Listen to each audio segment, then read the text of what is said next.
The world burned. It started with a border dispute, a minor disagreement escalating into a full-blown war. Within weeks, the conflict had engulfed entire continents. Missiles rained from the sky, obliterating cities and turning landscapes into smoldering wastelands. The air was thick with smoke and the stench of death. Fear was the new currency. People huddled in makeshift shelters, the echoes of explosions their only symphony.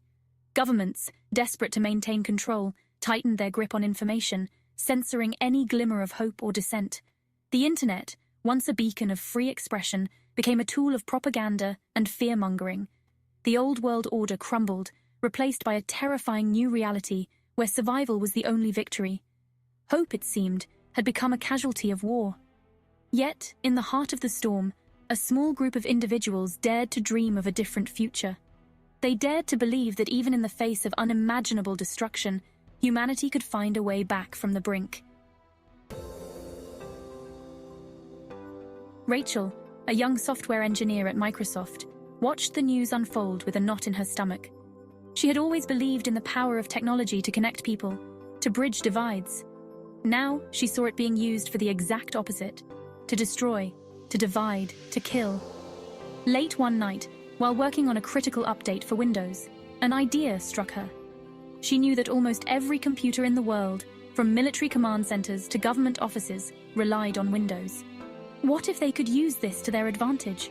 Rachel envisioned a software update, a benign-looking patch that would, in reality, be a Trojan horse.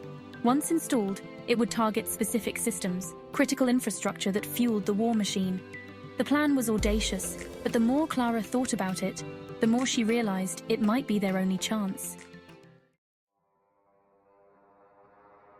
Rachel shared her idea with a small, trusted team of engineers. Its potential to avert global catastrophe slowly began to resonate. They began to develop the software. They called it Project Bluescreen, a tongue-in-cheek reference to the infamous Windows error message. The team understood the gravity of their mission. They weren't just programmers anymore. They were unlikely heroes, fighting a war with keystrokes and algorithms, their battlefield the digital heart of a world on fire. They knew that if they succeeded, they would be hailed as saviors. But if they failed, they would be condemned as terrorists, their names forever etched in the annals of history as the architects of a global disaster. The weight of the world rested on the shoulders of this ragtag group of programmers. They were a team, the team. Despite their differences, they were united by a common goal: to stop the war, no matter the cost. They worked day and night, fueled by adrenaline and stale pizza, their eyes bloodshot, their fingers cramped from typing. The outside world faded away, replaced by the glow of their monitors and the hum of the servers. Each line of code they wrote, each algorithm they crafted, brought them one step closer to their goal. They knew that the fate of the world rested on their shoulders, and they refused to let humanity down. They were an unlikely band of heroes, armed with nothing but their wits and their unwavering belief in the power of technology to heal the wounds inflicted by war. The update was released in the dead of night. As dawn broke around the globe, the effects were immediate and widespread. Military operations ground to a halt as targeting systems failed and communication lines went dark. Command centers were rendered useless, their screens flashing ominous error codes. Factories producing weapons of war fell silent as their automated systems crashed. Panic set in as world leaders and generals found themselves unable to direct their forces. The usual flow of data and commands was replaced by a cacophony of technical support calls and frantic attempts to restore functionality. In homes and offices, people cursed their computers, unaware that the very inconvenience they faced was part of a desperate bid to save them. Amidst the chaos, Rachel's team sent out a message to the world, explaining what they had done and why. Their words were met with a mixture of anger, confusion, and gradually, understanding. The realization dawned that, for all their power, the mightiest nations had been brought to a standstill by a humble software update.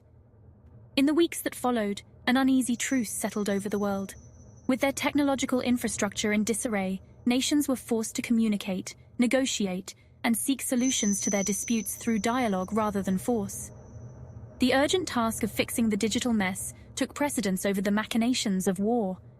As systems were gradually restored, the memory of Project Bluescreen lingered.